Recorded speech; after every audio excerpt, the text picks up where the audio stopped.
Apostle said we see in part and we prophesy in parts. When you look at the picture of what God seeks to do and what he says, you don't have enough vocabularies to communicate to the people. So after the prophet has heard all that the Spirit of God was saying to him, oh God, he could just summarize it and declare that say you to the righteous that it shall be well with him. Can I talk to somebody this dawn of a new day? I don't know why you came, but I came to hear a voice from the Lord after my prayers and after your prayers. And that says the Spirit of the Lord that say you to the righteous that it shall be well with him. We stand in the name of Jesus Christ on this holy mountain and we declare that it doesn't matter how the witches, the demons, the principalities, oh yes, of this nation tries, it shall be well with our sons and daughters. Yes, it shall be well with this nation. Our properties will not be destroyed. Oh God, the hand of the Lord is delivering us out of the hands of wicked and unreasonable men. Can I tell you what I hear in the spirit? Most of the times we come to the pulpit, oh yes, with our nose, what we want to say. But it's unfortunate that when we pick up the mic and under the auspices of the Holy Ghost, we don't seem and can't enter what we wrote to come and declare. Can I talk to you like I feel it? Can I talk to you like I feel in the spirit? The devil is in trouble because the reason why the enemy is against this nation is because he has seen some little ones. According as it is written, there shall come a stem out of Jesse. I feel God in here. The reason why the devil is threatening this entire nation is not because of this entire nation, but it's because of some individual personalities. Oh yes, like you and I, because of some individual figures that God has picked up, that God has chosen. They are the people that it shall be said according as it is written, that ye are a chosen generation, yes, a royal priesthood, a peculiar people, and a holy nation that God has chosen to show forth his praise. Can I talk to somebody in here? The reason why the devil seeks to threaten the whole entire people is because of individuals. If you come with me, I'll take you to the scriptures. Yes, there was a guy, there was a baby that had a destiny to bring the people of Israel out of captivity, and it was by the name Moses. When Moses was born, can I talk to you this morning? When Moses was born, yes, it came to the knowledge, it came, they got the information that the deliverer has been born. Satan don't have the full picture of who you are. Satan don't have the full picture of what God is going to do in that family. Satan don't have the full picture of what your destiny entails. So you don't know the angle to shoot you. Therefore he comes fully against you. But the devil is in trouble because if the princes of this world had known, well yes, they wouldn't have crucified the Lord of glory. So they sought the life of Moses, and the reason why they sought the life of Moses was not because of Moses per se, but because of the entirety of the deliverance that he was going to bring. The devil knows that if he leaves you alone and leaves me alone, it shall be said according as it is written that these are the men who have turned the nation upside down. The devil knows that in 2 years, 5 years to come, if he leaves you to grow within this nation, oh God, his kingdom is going to tear apart. Therefore, the reason why he's threatening this nation financially, economically, religiously is because he has seen that the star is emerging. But the devil is a liar. Who is he that has said and finished, and it has come to pass when the Lord has not commanded? Oh, when the enemy comes in like a flood, the Spirit of the Lord shall be lifted as a standard against it. It doesn't matter the flood of the enemies that is raging towards this nation Ghana.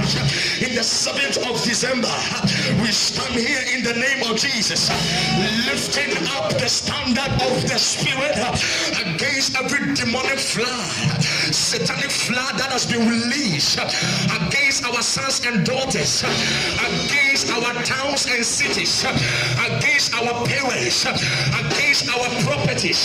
The devil is a liar.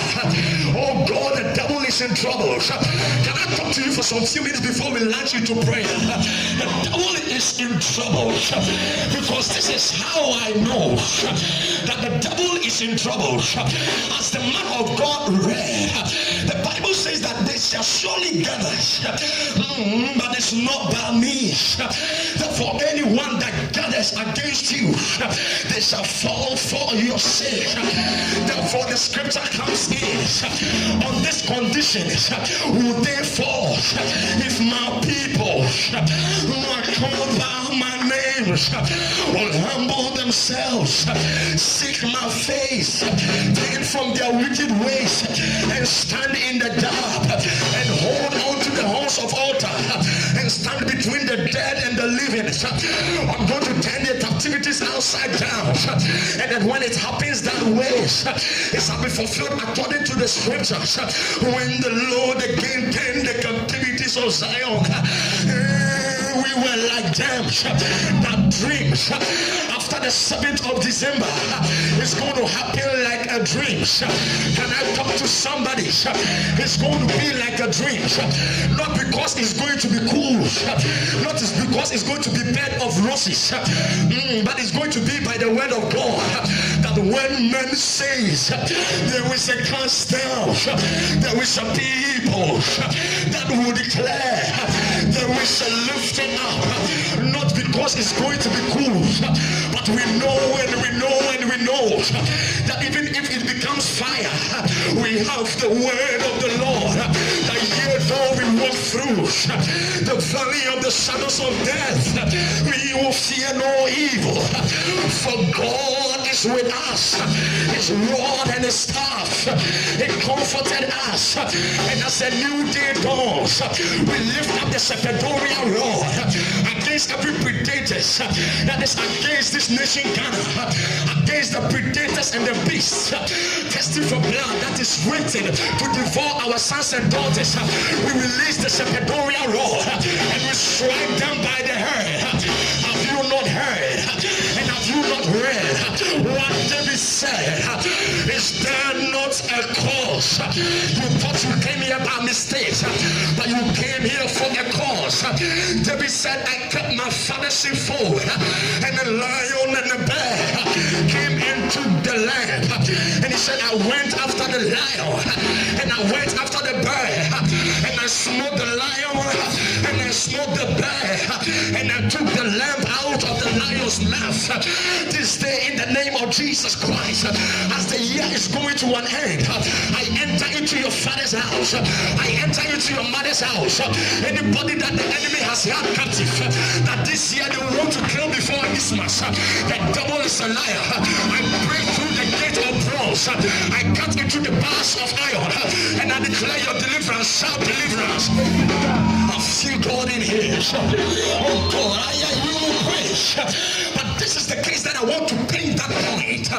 That is not because of the entire nation, man of God, but it's because of some individual personalities. Because the devil has seen that when he leaves you alone, you are going to turn the economy of Ghana around. How do I know? If you come with me to the writings concerning Joseph, you will understand. God began with a dream. He saw Joseph the dream, that the time is coming as the stars and the moon, oh God, they are going to bow to this sun. He showed him the future, and some of us, God has shown us the future. Can I talk to somebody in here? God has shown you your future, that you are going to own aircrafts that is going to convey men of God from one nation to another, ministering the gospel. Can I talk to somebody in here?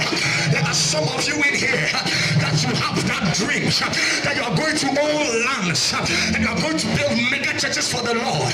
Can I talk to somebody in here? The devil has seen that in your families you are the star that is about to emerge. Therefore, in order to complicate the whole thing, you want to smite, oh God, the whole nation. But the devil is a liar. I have a good news for the devil. The good news is always a good news, but when it gets to the ear of the devil, it becomes a bad news. Touch not my anointed and do and promise no harm. I need somebody in here that will declare that word before the face of the devil. The devil, not this time around. You can't touch me. It is too late. It's too late enough for you to attack my life. It is too late enough for you to attack my family. It is too late enough for you to attack this nation. For we rise in our authorities. We arise in our priesthood mandate. And we lift up our hands of intercession. That it shall not stand. And neither shall it prevail. Every assignment of evil, every scheming of evil, have you not read? And have you not heard that any handwriting of ordinances that was against us, that was contrary to us, he nailed it to the cross? The devil is in trouble. Can I talk to somebody in here? I just came to let you know before we enter into prayer that God has given you powers. Yes, giving you powers. And somebody say, why are we saying God must hear this? Why don't we handle it ourselves? Doesn't mean we don't have powers, but come with me, I will get you there. God has given us powers to affect changes, economical changes, politics changes, family changes, religious changes everywhere, because he has given unto us all powers. Can I talk to somebody in here? So the question comes in, is it because the power he gave you and I is not enough to turn things around? No. Not because it's not enough. Oh God, but can I talk to somebody in here? There is a difference between power in the hands of God and power in the hands of man. There are some cases that when we are handling with our own power and with our own mandate, it gets to a point that it becomes complicated. That is how I know that when Daniel began to pray the first day, yes, his prayers was hijacked. He continued enforcing prayers. Does that mean Daniel's power of prayer was not enough to get rid of the prince of Persia? No, not at all. But there are damages in the powers. Can I talk to somebody in here? Can I get a chair and preach like I feel it? God has given us power. God has given us power. He said we are seated with Christ Jesus. Can somebody sit beside me here? I feel like preaching in here. We're going to pray. The Bible said that we are seated with Christ Jesus in the heavenly places. Therefore we have two dual citizenship. Every believer, Christian being on this earth, you have a dual citizenship. You are a citizen here on this earth in your nations, and you are a citizen there up there in heaven. Can I talk to somebody in here? So in your natural earth domain, God has given you powers to tackle issues physically in your earthly domain, because the Bible says the earth God has given to man, but the heavens God is in charge. Can I talk to somebody in here? So when it comes to the earth realm, I am in charge. Can I talk to somebody in here? So I have a dual citizenship. I'm seated with Christ Jesus in heaven, and at the same time I am a priest here on earth. So there are some cases that I'm handling here on this earth realm, but there are some cases that cannot be handled without power that I have here on the earth realm. Can I talk to somebody in here? But this is what the devil don't know, that though I am here on earth, earth. I have a representation out there in heaven. This is what the devil don't know, that when he's messing with me around here on earth, all that he don't know is that I'm seated with Christ Jesus in the heavenly places. So when I'm dealing with issues and cases here on this earth, and it looks like my physical energy and strength is debilitating, and I'm feeling I'm weak and lost, and my strength is debilitating, the devil thinks he has an upper hand. Oh God, but I have a seat up there in heaven. So all that I have to do when my strength on earth is not enough, oh yes, can I talk to somebody? When the power to affect changes is not enough, I have a place in heaven. When I project that throne, and when I project my being, which is that spiritual being, can I tell you that you are a spirit being living in this body? So when your body is being tormented, all that have to